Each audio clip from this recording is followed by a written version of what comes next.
para nós estamos aqui. E boa noite para geral, do pessoal que está em casa também, viu? Eu escutei até a voz de quem falou, respondeu o Neivaldo, que estava tudo certinho.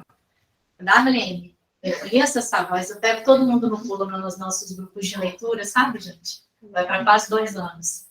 Enfim, e os desencarnados, quantos serão, hein? Dá para a gente tentar imaginar? E os desencarnados que estão acompanhando o pessoal em casa, né? Então, isso é sempre muito bom. E eu estava um pouco apreensiva, vou confessar para vocês. Eu sempre tenho que começar um pouquinho mais engraçadinha, para depois a gente entrar no clima, né? Eu perdi meu estudo, vocês acreditam? Eu dei o tema para a Kelly, e aí, quando eu fui procurar, cadê? Simplesmente meu estudo tinha sumido do pendrive. Pagou, não sei como. E aí eu tive que correr atrás, não estava mais igual o que eu consegui, não era mais igual o que eu tinha, mas a ideia continua sendo a mesma, e nós vamos fazer, né? Vamos lá, vocês vão me ajudar, eu sei disso, né? Gente, eu estou posicionada certo aqui? Tá certo, né? Beleza. Também vocês não reparam, não, né? A gente fica mais à vontade, né? Mais descontraído. Bom, eu queria saber se vocês já pararam para se perguntar quando Jesus nasceu para vocês. Já se perguntaram isso? Será que ele já nasceu? Aquele pontinho de interrogação, né? É igual de desenho, assim, brilhando, né? Acendendo e apagando. Todo mundo pensando, um grilinho na cabeça. Mas a ideia é essa mesmo. Quando eu pensei nesse estudo, eu comecei a me questionar. Nós temos já mais de 20 anos, graças a Deus, de doutrina espírita, e até pouco tempo atrás eu estava me perguntando se Jesus já tinha nascido para mim. E aí a gente pegou alguns exemplos muito conhecidos, e vai ser muito interessante para a gente descobrir quando Jesus nasceu para eles também. Por quê? Esse é um mês que a gente comemora o quê? Natal. É um mês que a atmosfera está completamente diferente, ela está mais leve, né? Fica aquela coisa mais iluminada. Por mais que haja mais desigualdades, que tem gente que fala, eu não gosto de Natal porque tem desigualdade, porque tem isso, porque tem aquilo, mas no geral é um clima leve, completamente o oposto do carnaval, não é? É aquele clima mais denso, né? Mais pesado, mais carnal, né? Mais sério. Enfim. E aí a gente fica se perguntando, a gente comemora o Natal, Papai Noel, os presentes, nada contra, né? Mas algumas coisas mais materiais, mas que também servem para unir. Tudo é bom, né? Se a gente sabe administrar. Mas a gente comemora o símbolo mesmo do Natal, deveria ser o quê? O aniversário de Jesus. Mas onde que é escrito que Jesus nasceu dia 25 de dezembro? A gente já pesquisou? Eu andei revirando tudo quanto foi lugar, nosso querido Google, né? Mais os livros, enfim. Até então, não se tem certeza, né? Nada comprovado que Jesus tenha nascido dia 25 de dezembro. Até existem, né, alguns historiadores que falam que talvez ele tenha nascido no mês de abril, mais ou menos lá para março, abril, porque é um mês mais quente, onde os pastores tinham o hábito de transitar, né? Porque não tem o nascimento dele, não aparecem lá os pastores, não tem isso? Pois é. E Jesus é chamado o Cordeiro de Deus. Então, eles têm essa simbologia lá. Existem alguns estudos, né, que falam que Jesus teria nascido mais ou menos na época de abril. Mas, para a gente importa se ele nasceu 25 de dezembro ou em abril? Não. Não, né? Pois é. O importante mesmo, o marcante para a gente, foram aqueles 3 anos, né? Porque o pessoal especula muito. O que Jesus fazia antes? Até os 30, o que ele fazia? Eu falei, gente, o importante é o que ele fez. Né? A gente quer sempre descobrir o que a gente não né? Não sabe, não é para saber naquele momento, enfim. E também achei interessante, e foi instituído também em dezembro, mais ou menos nessa época, porque existiam muitas festas, muita bagunça, bem pior do que é agora, né? Que a gente já acha, às vezes, meio tumultuado. Imagina naquela época, o que a gente não fazia por lá, né? Estávamos lá, né, gente? Não é a nossa primeira vez aqui, né? Então, estávamos lá, bagunçando tudo que tinha direito. E aí, o Papa da época instituiu para poder ver se quebrava um pouco aquela bagunça, aquela quantidade de festas que tinham. Tipo carnaval, bem piorado que devia ser, né?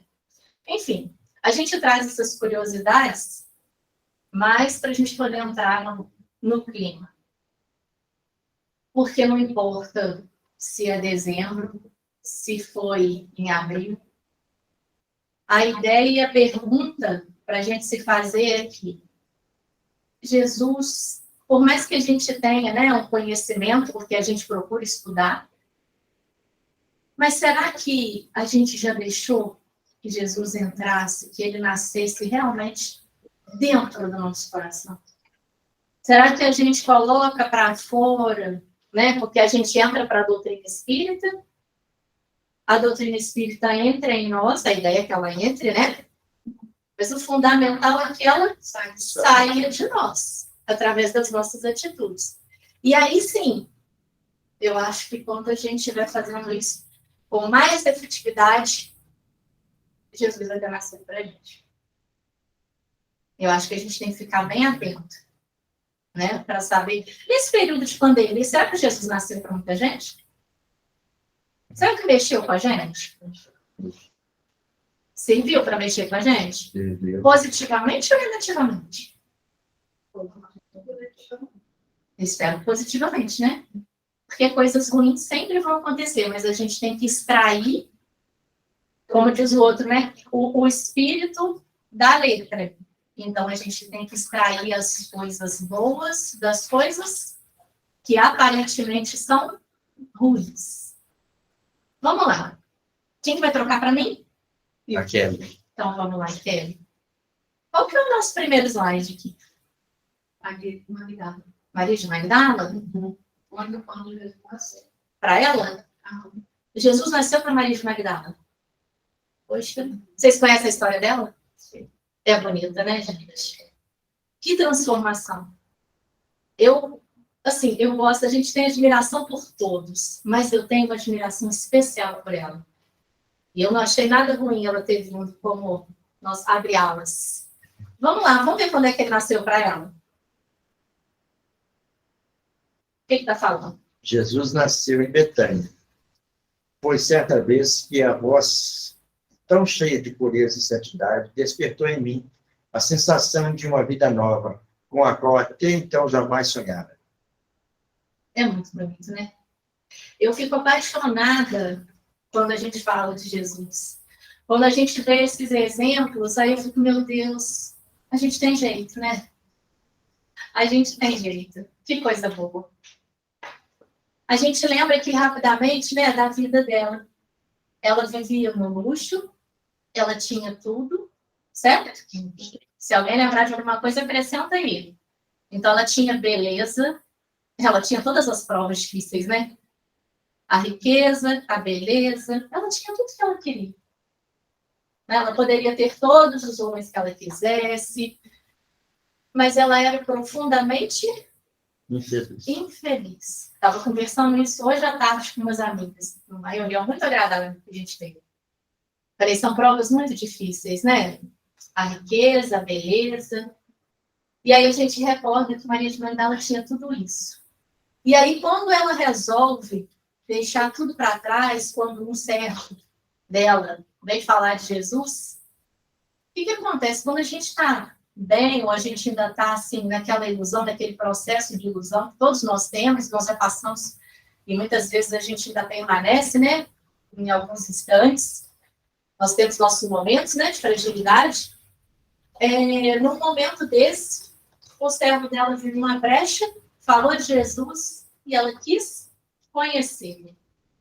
Foi aí que ela conheceu, o Evaldo leu para a gente. Ela deixou literalmente tudo para trás, para seguir o mestre. Quando ela ouviu a voz dele. E aí, quando eu ouvi essa fala, quando a gente estava estudando isso, eu fiquei me perguntando, será que a gente já escutou a fala de Jesus? Será que ela já chegou nos nossos ouvidos e já tocou no nosso coração? Não que a gente tenha que fazer como ela, largar tudo, porque eram tempos diferentes, completamente distintos. As necessidades eram outras, e o exemplo que eles precisavam dar, fortíssimo para nós, né? Será que Jesus precisaria aparecer aqui para a gente, na nossa frente, tipo Tomé, para a gente acreditar? Ou será que a gente teve a chance de estar lá também no meio daquela multidão? Tivemos a oportunidade de ver, de conhecer, de ouvir. Como diziam eles ali na época, né? O Rabi. Ela largou tudo e foi acompanhando Jesus, literalmente. Né? Ela aproveitou ao máximo. Ela se dedicou, ela se transformou. E o final dela, todo mundo sabe, né? Que foi no Vale dos Leprosos. Ela desencarnou de lepra. Mas a passagem dela, a gente vê lá no Boa Nova, né? Quando ela desencarna, ela foi recebida por quem? Jesus que veio ao encontro dela. E aí eu acredito que, mais do que nunca, né? O Espírito, quando tem uma bênção dessa, vê que realmente tudo valeu a pena. Todas as dificuldades, porque a vida dela mudou completamente. A gente não vê uma vida fácil de nenhum espírito que realmente segue Jesus. Vocês conhecem algum fato? Não, né? Difícil, né? Toda vez que a gente quer se dedicar, toda vez que a gente quer aprender, toda vez que a gente quer trabalhar, acontece alguma coisa. Já aconteceu isso com vocês? Acontece tudo para que a gente não faça. Ou para que a gente persista, né? Então, em relação a Maria de Magdala, eu fico me perguntando, quando ela viu Jesus e nós. Vamos lá, vamos perguntando aqui para a gente, vamos trabalhando, vamos puxando na memória se Jesus nasceu para nós, né? Vamos trazer outros exemplos, que eu falo pouco, né? Então, senão não vai dar. O Eivaldo falou que a gente tem até as 10. Então, vamos lá. Qual que é o próximo exemplo? Perguntemos a Francisco de Assis o que ele sabe sobre o nascimento de Jesus e ele nos responderá. Ele nasceu no dia em que, na Praça de Assis, entreguei minha bolsa, minhas roupas e até meu nome para segui-lo incondicionalmente, pois sabia que somente ele é a fonte inesgotável de amor. Gente, eles falam bonito, né? Gente, como fala bonito? Eu não dou conta. A gente tenta, mas não tem jeito. Eles falam de uma forma assim tão rica, tão terna. E aí a gente vai lembrar de Francisco de Assis, que espírito. A família tinha uma situação financeira boa, mas aquilo também para ele não era o suficiente. Ele deixou literalmente tudo para seguir Jesus. E aí a gente já sabe as histórias, né? A gente sabe que espírito grandioso é esse. Será que a gente já consegue deixar alguma coisa para trás para seguir Jesus? O que seria seguir Jesus para nós? Olha quantas perguntas para a gente tentar descobrir se nasceu Jesus dentro de nós. Porque conhecer ele a gente já conhece. Isso é fato. A gente estuda sempre, a gente lê sempre, a gente se emociona sempre. Mas será que a gente segue? Será o quanto que a gente dá do nosso esforço para seguir? A gente sabe que hoje a gente não precisa deixar roupa, família, tudo para trás. Mas o que dá, a gente deixa? Eu fiquei me perguntando isso. Amanda, será que você sai da sua zona de conforto? Não preciso ser um Francisco de Assis, mas será que eu me movimento um pouco? Será que eu saio? O quanto eu me entrego? São perguntas interessantes para a gente se fazer, para a gente descobrir se realmente Jesus nasceu. Porque o nascimento de Jesus, ele pede o quê? Transformação, não é isso? É para tirar a gente das sombras, é para fazer a gente desistir do homem velho. É uma transformação. Olha esses dois espíritos, a gente só trabalhou 2 até agora. E assim, bem superficialmente, porque se a gente for pegar mesmo a história deles e trazer, 10 horas é pouco para cada um, né? Para a gente poder terminar. É uma reflexão bem suave, mas ao mesmo tempo eu espero que mexa. Né? Vamos lá.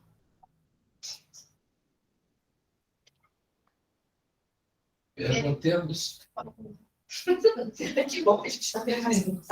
Vamos lá. Perguntemos a Pedro, quando deu o nascimento de Jesus, ele nos responderá. Jesus nasceu no pátio do palácio de Caifás. Na noite em que o galo cantou,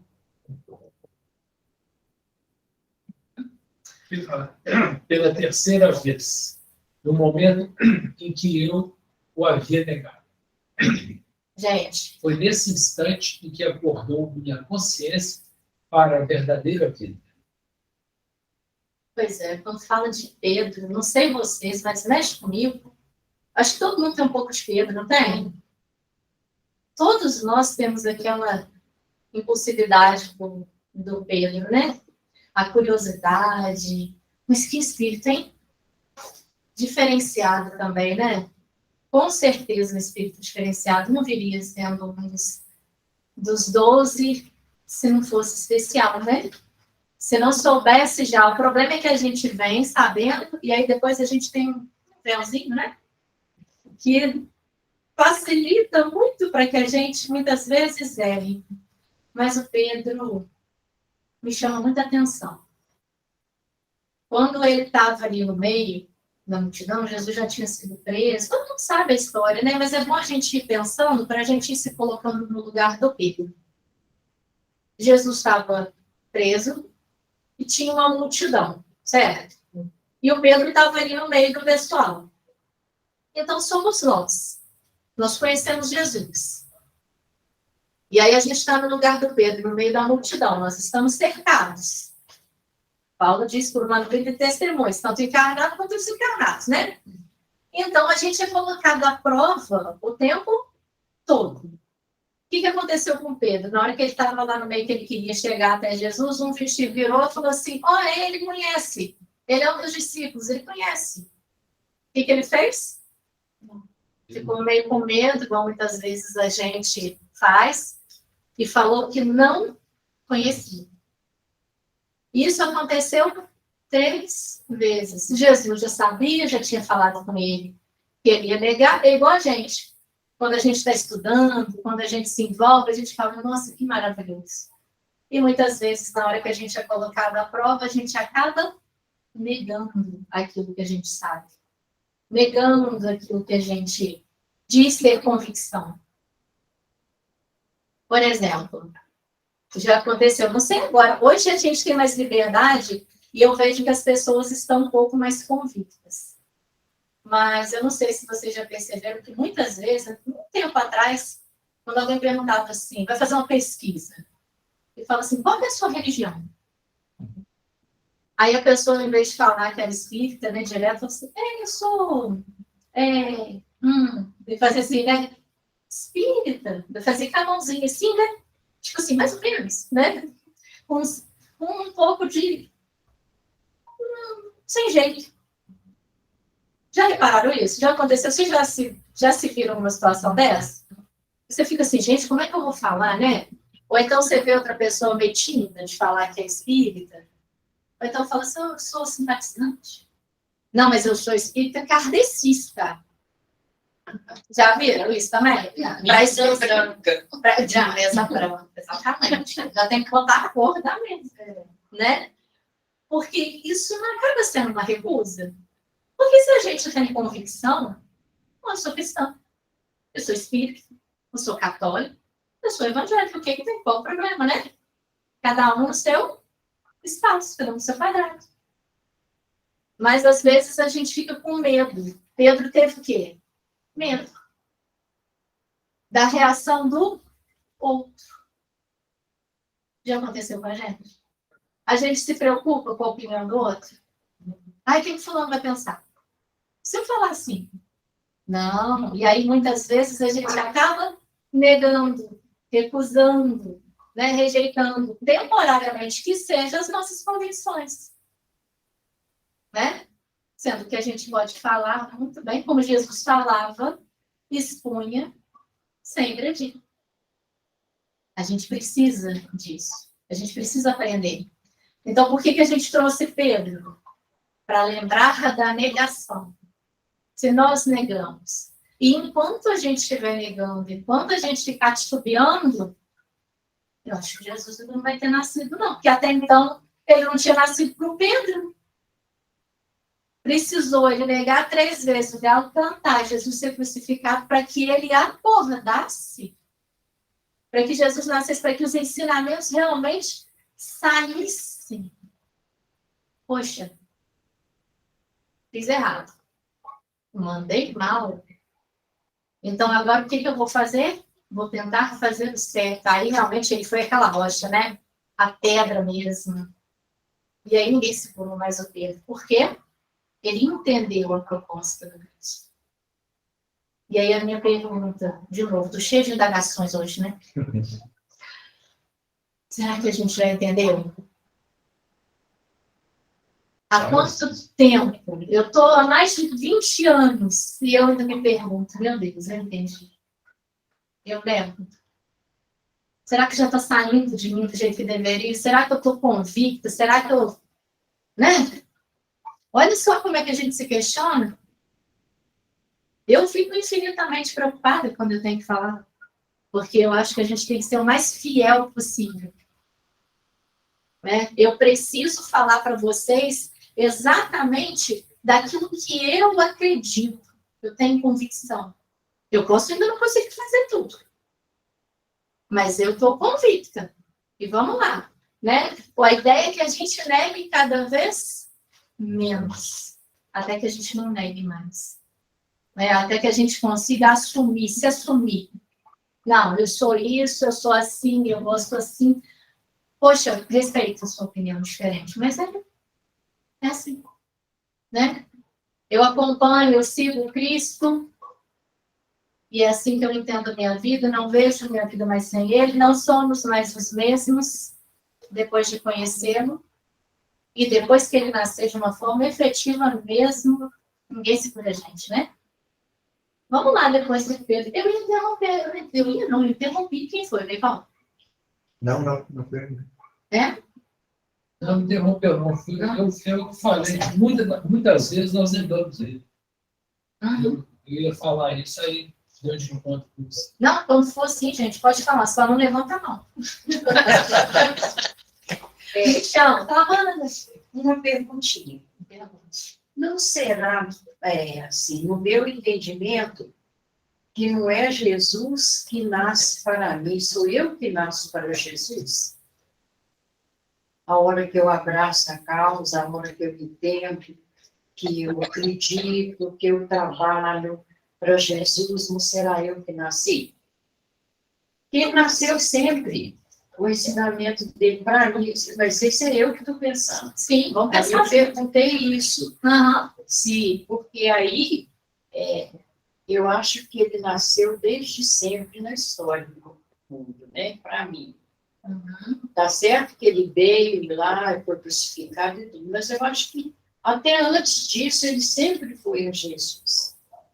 Sim, sempre foi um irmão querido e que foi preparado para vir para ser nosso modelo e guia. Sim. Mas quantas vezes eu penso que assim, aquele que nega Jesus, ele ainda não nasceu para Jesus, mas Jesus já nasceu para ele mesmo negando. Existe uma sementinha, né? Existe aquela sementinha, mas nós já nascemos para ele. Porque para ele nós somos, ele não falou, nós somos uma centelha divina, nós somos deuses. Então, para ele conhece cada um de nós de uma forma ímpar. Então, para ele, nós já nascemos. O nascimento dele para nós é que tem que acontecer quando a gente entende, a gente conhece Jesus. É igual você falou. A gente conhece, a gente sabe que ele é o mestre, modelo e guia, desde sempre, desde que ele surgiu, tem 2022 anos. A gente conhece a história, a gente conhece a trajetória, né? A gente acha bonito, mas a gente conseguiu aprofundar, entrar mesmo no Cristo? A essência, o que ele quer dizer para a gente, isso toca a gente. Entende? Porque ele conhece a gente na nossa fibra mais íntima. Ele sabe de todos os meus defeitos e das pouquíssimas, quase nada, virtudes que eu tenho. Mas eu não sei se eu conheço Jesus direito. Mas eu quero conhecer. Quando a gente fala nesse nascimento, nesse renascimento, nesse encontro, é para que a gente consiga aprofundar, porque a gente conhece. Quando a gente fala em Jesus, a gente fala assim, vamos fechar os olhos e trazer na nossa mente Jesus. Todo mundo consegue, a não ser que seja um servo de nascença. Mas, de uma forma geral, todo mundo consegue. Se a gente descrever, né? Jesus aparece assim, aparece assim. Todo mundo traz o Cristo na mente. Mas traz no coração. Entende? Ele precisa nascer para a gente nesse sentido, da gente conhecer de uma forma mais intensa. Porque a gente conhece de uma forma superficial. Tanto é que quando a gente sai daqui, a nossa tendência é voltar para a vida real e esquecer. Nesse momento, a gente está aqui mergulhado numa atmosfera maravilhosa, com a espiritualidade de amigo, com Jesus literalmente presente. A gente vai falando uma hora dele. Então, a gente está com ele aqui, ó, na cabeça, no coração e tal. Saímos. Mudou tudo. Mudou a vibração, mudou o ambiente, mudou tudo. A gente é colocado à prova. Jesus continua me conhecendo e te conhecendo perfeitamente. Mas e a gente? Traz ele para a vida real. A gente coloca ele na nossa rotina. A gente vive ele.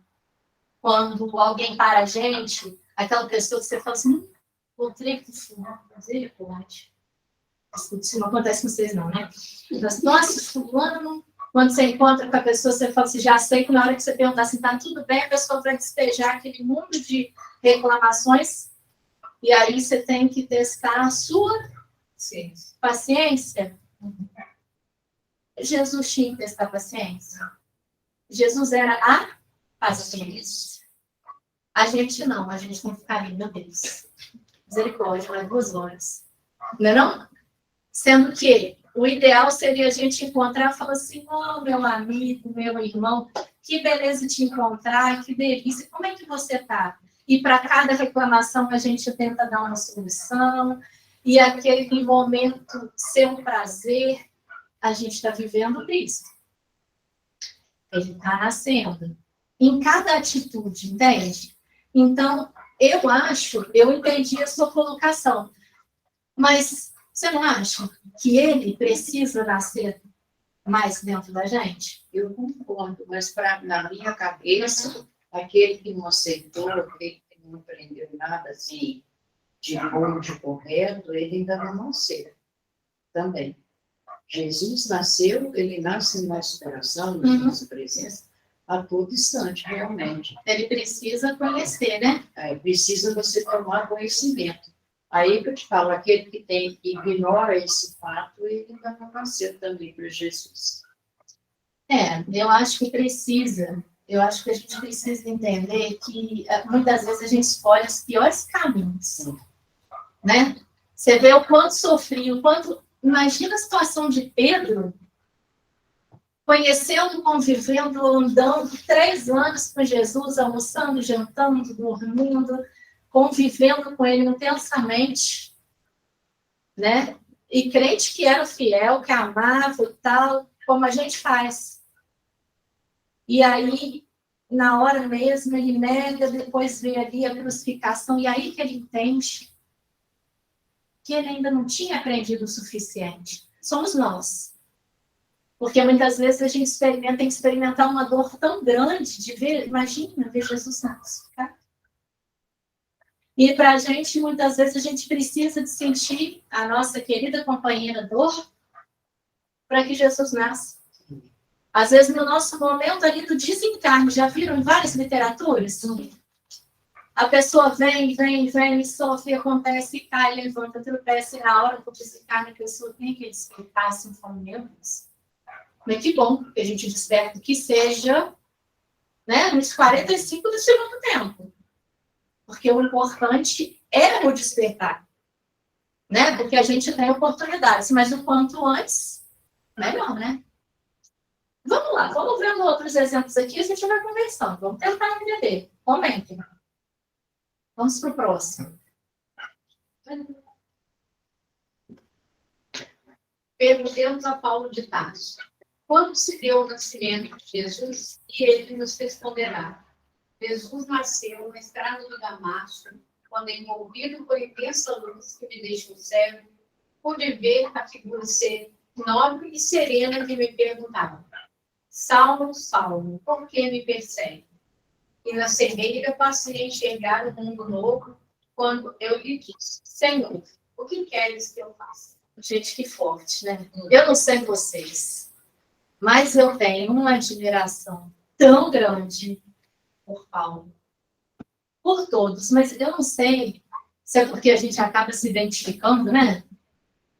Porque antes ele era cheio de si, era um doutor da lei, né? Mas se vocês pararem para prestar atenção, ele já tinha uma índole rigorosa, ele sempre foi rigoroso dentro daquilo que ele acreditava, né?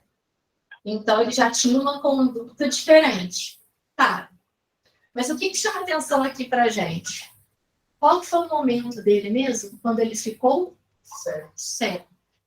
E na cegueira passei a enxergar um mundo novo.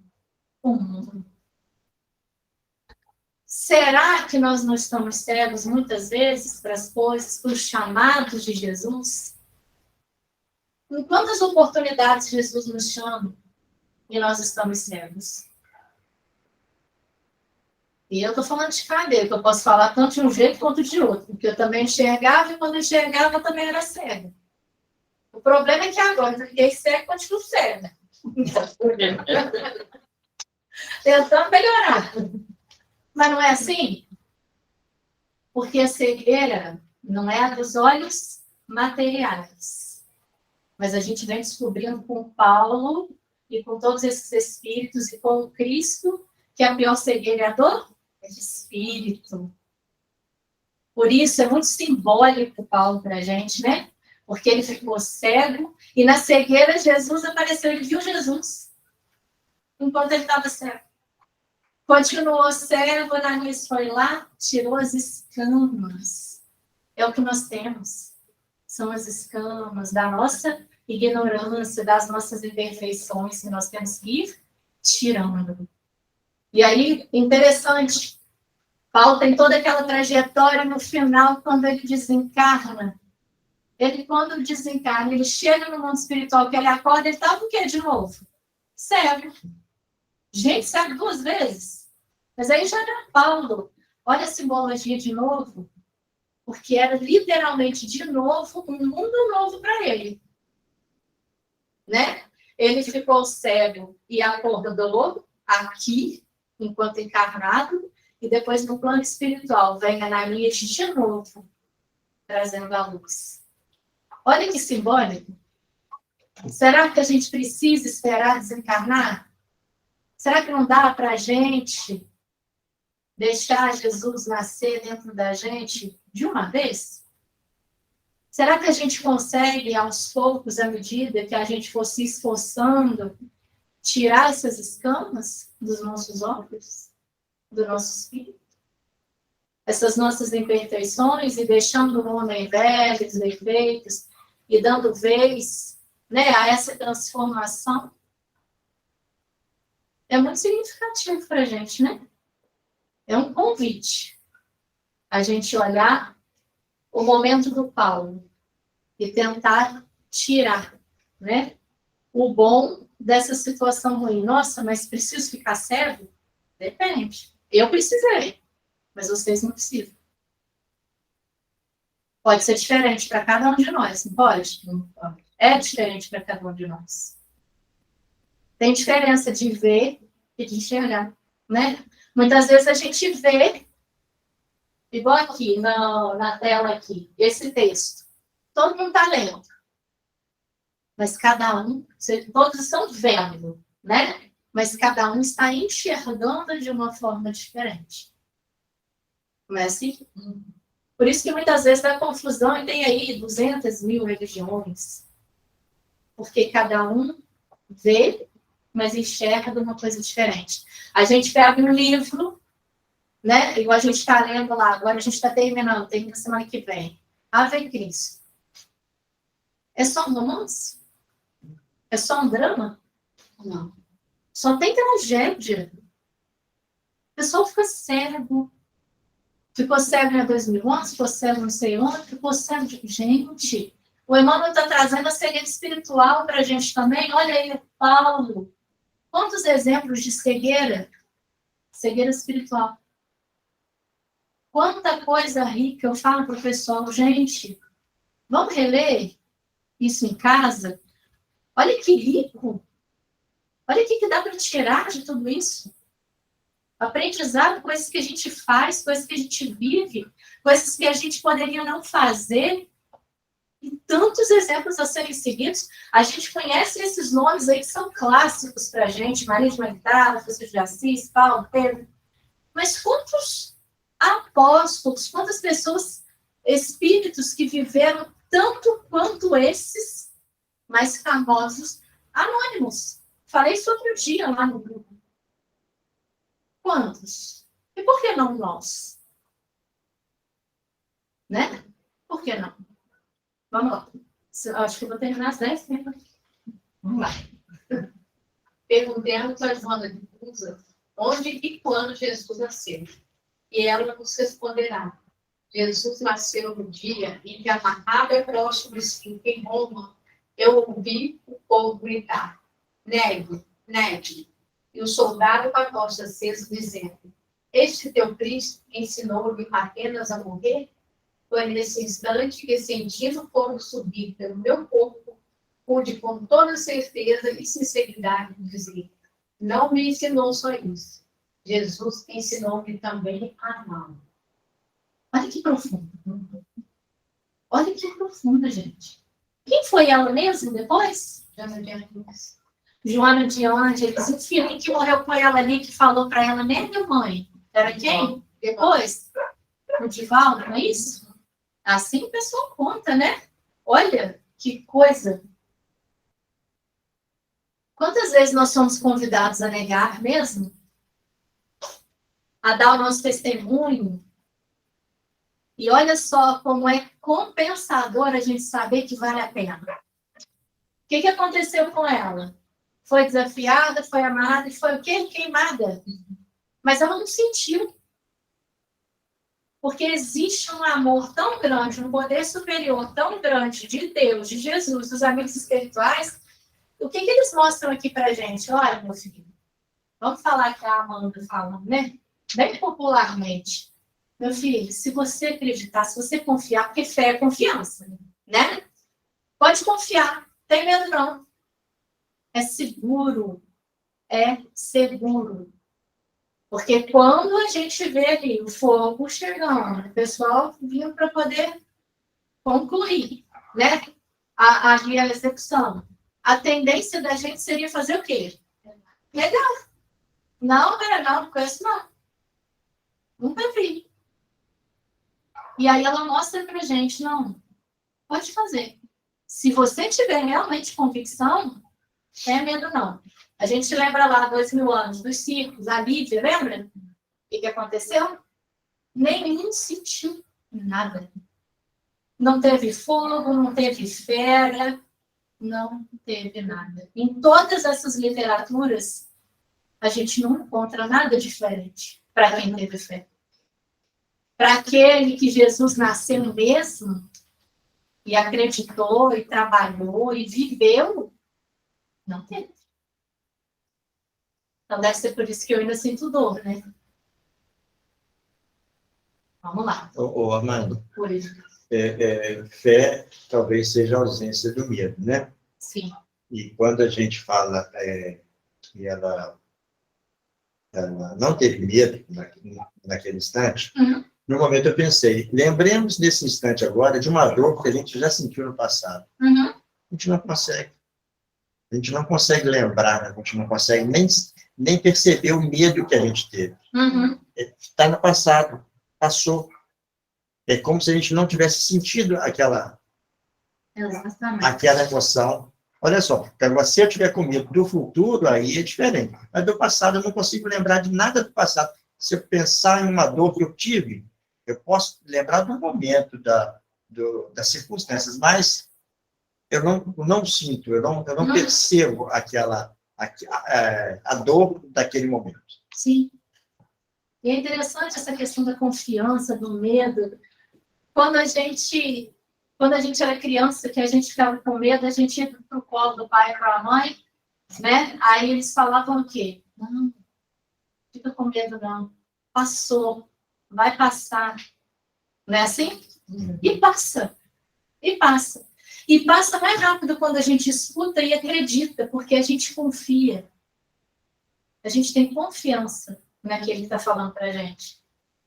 Né? Ninguém mais para dar uma garantia para a gente não ter medo, porque pai e mãe. Quando eles falam, a gente, nossa, não tem medo. Falou que não vai. Não dói, vai melhorar, vai passar, não é assim? E é assim. Agora, o medo aí do futuro, que gera essa ansiedade, infelizmente, nada mais é do que a nossa falta de confiança. Falta de confiança em nós e em Deus. Mas vamos lá. Vamos lá, então agora eu fiquei preocupada com a hora. Faltam 10 minutos. Pois é, vamos lá. Mas se bobear, eu vou ter que pular. Vamos ler pelo menos aqui para a gente concluir. Deixa eu ver, então. Perguntemos a Tomé onde e quando nasceu Jesus. E ele nos responderá. Jesus nasceu naquele dia inesquecível em que ele me pediu para tocar as suas chagas. E me foi dado testemunhar que a morte não tinha poder sobre o Filho de Deus. Só então compreendi o sentido das suas palavras. Eu sou o caminho, a verdade e a vida. Gente, é muito lindo, né? A minha vontade é falar de todos, porque eu gosto de todos. E a gente fica maravilhado com a história deles, mas como eu tenho 10 minutos, eu não vou fazer isso. Mas a minha pergunta para vocês é: será que a gente age como Tomé? Sim. Será? Muitas vezes. Será que a gente precisaria tocar? Será que a gente precisaria de ver? Será que a gente está nesse nível de precisar disso? Algumas vezes, sim. Pois é, mas fica aí o convite, hein? Olha quantos anos, quanto tempo, o quanto a gente conhece o Cristo, para a gente acreditar tão pouco. Vamos lá. Perguntemos à mulher da Samaria o que ela sabe sobre o nascimento de Jesus e ela nos responderá. Jesus nasceu junto à fonte de Jacó, na tarde em que me pediu de beber e me disse: mulher, eu posso te dar a água viva que sacia toda a sede, pois vem do amor de Deus e santifica as criaturas. Naquela tarde, soube que Jesus era realmente um profeta de Deus e lhe pedi: Senhor, dá-me dessa água. Ai, gente, eu fico até arrepiada, vocês acreditam? Todas as vezes, tudo que eu escuto mexe. Eu só fico triste depois, quando eu esqueço que isso mexe tanto, né? E não faço o que eu poderia fazer, dar o meu melhor ali. Mas tudo bem, a gente chega lá. Olha que história. Jesus rompe todas as barreiras de preconceito, de tudo, porque ela era uma mulher samaritana, não era para ele conversar com ela. Primeiro, por ser mulher. Segundo, por ser samaritana. E veio falar da água. Essa água que veio para a gente assim, ó, de mão beijando. De mão beijada, né? Na verdade. O que vocês acham? A gente pede, a gente bebe dessa água, a gente tem essa fonte, tem facilidade para a gente? Temos ou não temos? É. Pois é. E o que a gente faz? A gente bebe? A gente aproveita? Nossa pergunta. Ela aproveitou. Ela entendeu num encontro e pediu. Será que a gente já pediu para Jesus? Vamos lá. Perguntemos a João Batista quando seguiu o nascimento de Jesus. Ele nos responderá: Jesus nasceu no instante em que, chegando ao Rio Jordão, pediu-me que o batizasse. E ante a meiguice do seu olhar, a majestade da sua figura, pude ouvir a mensagem do homem. Este é o meu filho amado, no qual pus a minha complacência. Compreendi que chegará o momento de ele crescer e eu diminuir, para a glória de Deus. Ai, gente, que lindo. Bom, esse João Batista, né? Vocês já sabem que é primo, né, de Jesus, tem toda uma história muito bonita também dele, né? A mãe dele já não podia, né? Engravidar, já era mais velha, enfim. O que acontece? Ele vem batizar Jesus, era primo. Tem toda uma simbologia do batismo, que é interessante a gente pesquisar, que é muito bonito. Essa questão das águas, eu não estou com tempo, né? Para falar, porque a gente fala muito. Fique à vontade, tá, mãe? Não. Fique à vontade. Não faz isso comigo. Não me dá essa liberdade, por favor. Mas é interessante, é bom a gente pegar para pesquisar. Está lá em Mateus, no capítulo 6, no início, né? A gente, às vezes, dá uma olhada, a gente tem tentado estudar a Bíblia. Então, é muito interessante quando tem esse relato do batismo com João Batista, e a gente vai pesquisando, né, a importância, o significado do batismo. Por que Jesus precisava ser batizado? Se ele quisesse, não precisava, ele era Cristo, né? Mas aí tem toda uma simbologia que eu vou convidar vocês a pesquisarem, que é muito bonita. Tanto a simbologia da água, porque foi, né, o João Batista, é muito interessante. A gente vai descobrindo isso na literatura espírita e a gente vai ficando ainda mais encantado, né, por esse universo que Deus colocou aí para a gente, né, através do realmente consolador, porque consola mesmo. Então, vamos lá, vamos para o nosso próximo, nosso convite, hein? Perguntemos a Lázaro onde e quando nasceu Jesus. Ele nos responderá. Jesus nasceu em Betânia, na tarde em que visitou o meu túmulo e disse: Lázaro, levanta. Neste momento, compreendi finalmente quem ele era, a ressurreição e a vida. Vocês sabem que Lázaro era amigo de Jesus, né? Jesus não frequentava a casa dele.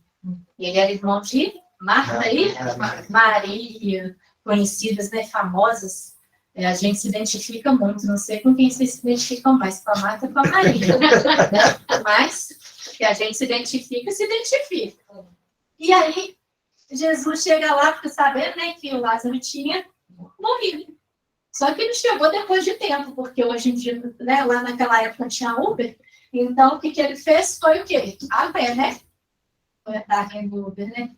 Então, quando ele chega lá depois de dias, a gente sabe que ele estava naquele processo, né, de letargia, que até hoje, muitas vezes, eu estava até pesquisando esses dias, que como que confunde letargia com epilepsia, que os dois são bem parecidos, né, por deixarem bem parecidos, o seu corpo fica bem inerte, quase que morto, né, porque ele baixa tanto que as pessoas acabam enterrando. E aí, depois, quando vai ver, fulano estava vivo, não estava nada de morto, né? Mas, enfim, esse é outro processo. Mas qual que é a simbologia aqui do Lázaro para a gente? A gente não vai entrar nesse método de letargia, não.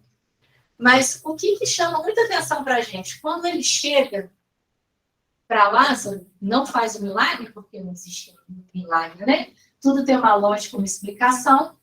E a gente já sabe que é esse processo que o Lázaro estava. Qual que é a chave aqui disso? O que chama atenção para a gente? Ele pede para Lázaro levantar, acordar. Será que a gente passa quanto tempo em estado de letargia? Será que a gente está para as coisas espirituais? Será que a gente está meio semi-morto para as coisas do Cristo? Será que ele já não chegou para a gente e falou assim: Amanda, acorda, anda, minha filha, vamos embora. Não foi suficiente perder a visão? Não foi suficiente acontecer isso ou aquilo com você? Levanta, anda, movimenta. sai desse estado. Não é isso que Jesus quis dizer para a gente? A gente pode interpretar assim, esse caso do Lázaro? Sim. Pode, pode. Quantas encarnações, né? Pois é. A minha preocupação é se a gente está no estado ainda do Lázaro, né?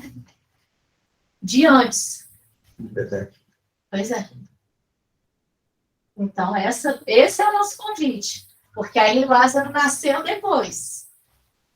Quando Jesus virou para ele e falou, ó, levanta, anda aí. Se coloque em movimento. Aí a gente lembra das irmãs, né? Maria lá aproveitando. E aí ele fala, Marta, Marta. Maria escolheu a melhor parte. Com a Maria não aconteceu isso.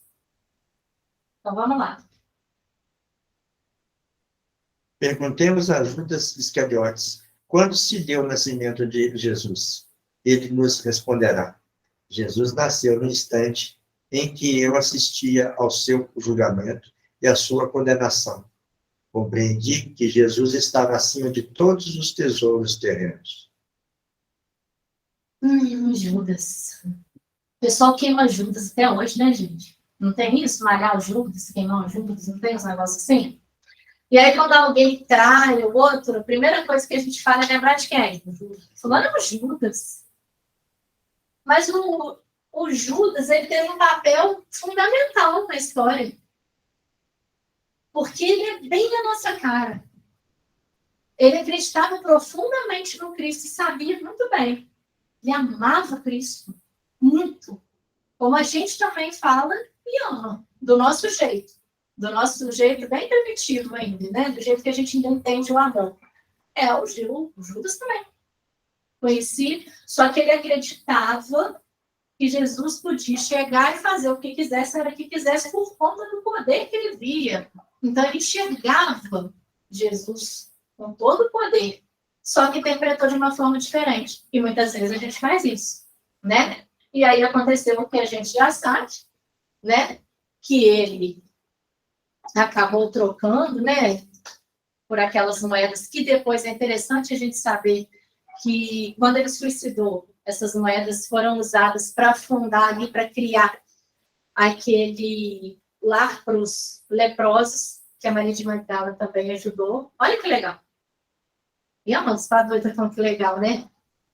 É legal a gente tirar, lembra que eu falei no início? O bom do ruim. Teve todo o processo ruim. Todo mundo interpretou mal o Judas como um traidor, mas Jesus já sabia. Né? Claro que Jesus já sabia. Entendeu? Tanto é que depois foi lá conversar com Judas. Tem toda a história que está lá no Boa Nova. Muito bela, para quem não conhece. Né?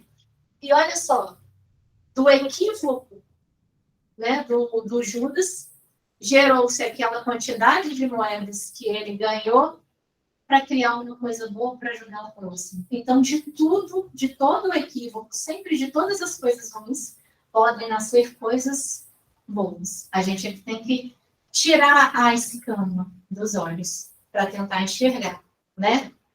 Mas, vamos lá. Agora a gente está acabando.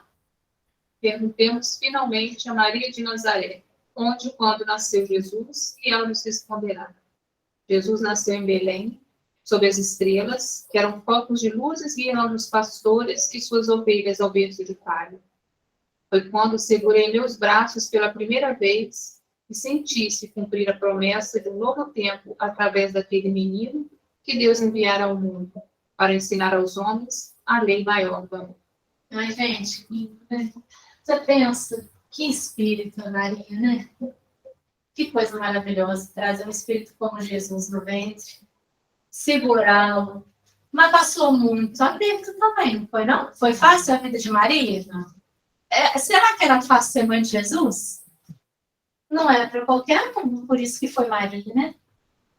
Por isso que tinha céu. E é interessante falar que ele nasceu sob a luz das estrelas. Por que ele nasceu à noite, será? Já pararam para pensar nisso? E trazer luz à escuridão. Muito bom! Mas não tem toda uma simbologia? Não tem? Olha que lindo! As estrelas, né?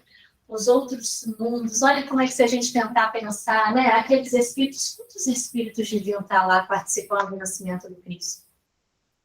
Quantos? Um momento especial, único na nossa história. Para nós, um presente para nós. Para mostrar que em meio a toda sombra, no meio da noite, de toda a escuridão que muitas vezes a gente se encontra, vem a luz. Pode nascer a luz no meio da escuridão, no meio da noite, né? A gente não está só. É isso que Jesus quis trazer para a gente com o nascimento à noite. Ele veio para tirar a gente dessas sombras, que a gente se coloca, mas que se a gente quiser, a gente consegue sair dela, né? Nós temos muitos exemplos. Nós temos ricos ensinamentos que foram dados em 3 anos. E aí a gente vai finalizar, né? Dever de casa para vocês, para nós. Como é que a gente vai encerrar aqui? Agora pensemos um pouquinho. E para nós, quando Jesus nasceu? Uhum. Acho que tem mais um pouquinho. Vamos lá? Pensemos mais um pouquinho.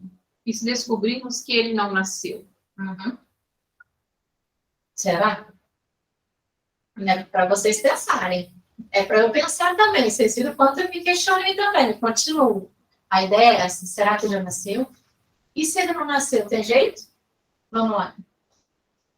Então, procuremos urgentemente fazer com que ele nasça um dia desses. Porque quando isso acontecer, teremos finalmente entendido o Natal e verdadeiramente encontrado a luz. Que Jesus nasça em nossos corações e que seja sempre Natal em nossas vidas, para que nunca nos falte a esperança e a alegria cristã. Exatamente. A gente não precisa da data específica do Natal, né? Vai ser Natal realmente o dia que ele nascer. O dia que a gente entender que todo dia é importante, que todo dia a gente precisa ser presente, que todo dia as pessoas são luzes na nossa vida, que nós podemos ser luzes na vida delas. A nossa importância, o nosso papel, a importância da reencarnação, o dia que a gente valorizar, o dia que a gente for grato, o dia que a gente for tudo isso que a gente vem falando, vai ser Natal. Né? Que a gente consiga fazer com que o Natal seja todos os dias. Inclusive, tem uma música que eu gosto muito, tem uma letra muito bonita do Roupa Nova, chama Natal Todo Dia. Se vocês não conhecem, pesquisem no YouTube. Eu amo essa música. Ela é linda. Porque ela vem falando, né, que esse clima, né, de sonho, ele se espalha no ar, mas não precisa ser só uma data, um dia. A ideia é que a gente faça um Natal todos os dias, porque é um presente para a gente.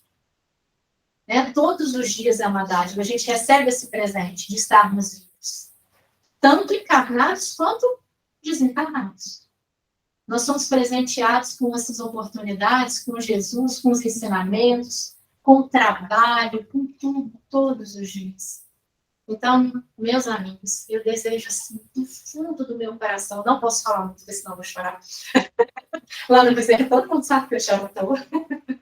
Então, eu desejo do fundo do meu coração que Jesus possa, já tenha nascido para vocês.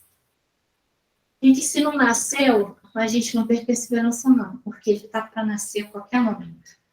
Porque a gente já está buscando, a gente já tem uma base, a gente já tem vontade, porque se no pleno dezembro, quinta-feira, essa hora, vocês não estavam aqui me escutando por uma hora. Olha a caridade, olha a paciência, olha a vontade, olha o interesse, não é? A coragem de sair de casa, gente. Né? Ou a coragem de estar em casa e não estar ali, ó, procurando na televisão, ou uma outra coisa, porque poderiam estar fazendo. Mas nós estamos buscando Jesus. Então, não é para a gente desanimar, não. Muito pelo contrário, a gente está no caminho, né? Que a gente deixe cada vez mais acesa a chama da esperança, né? Ainda vi lá da Casa da Rosa, tem um quadrinho lá falando, né? Ama, trabalha, espera e perdoa. Vamos nos basear nisso, né? Essa espera não é de esperar, não, é de esperança. Olha que bonito. Então, eu desejo um Natal, assim, muito rico para vocês. De esperança, com Jesus no coração, com muita prece, também com muita alegria, com muitos abraços, né? Porque isso aí que é o presente, né? Não precisa ser o material, não. O nosso presente não tem preço, né? Eu acho que não. O melhor é de graça, né? Os sentimentos, aquela coisa gostosa da gente poder estar, da gente poder ser. Esse é o presente. Que a gente possa ser muito mais sempre na vida do próximo. Eu agradeço a paciência, agradeço o carinho. Desculpem ter passado aqui uns minutos. Olhei a hora agora. Então, Feliz Natal para nós. Muito obrigada.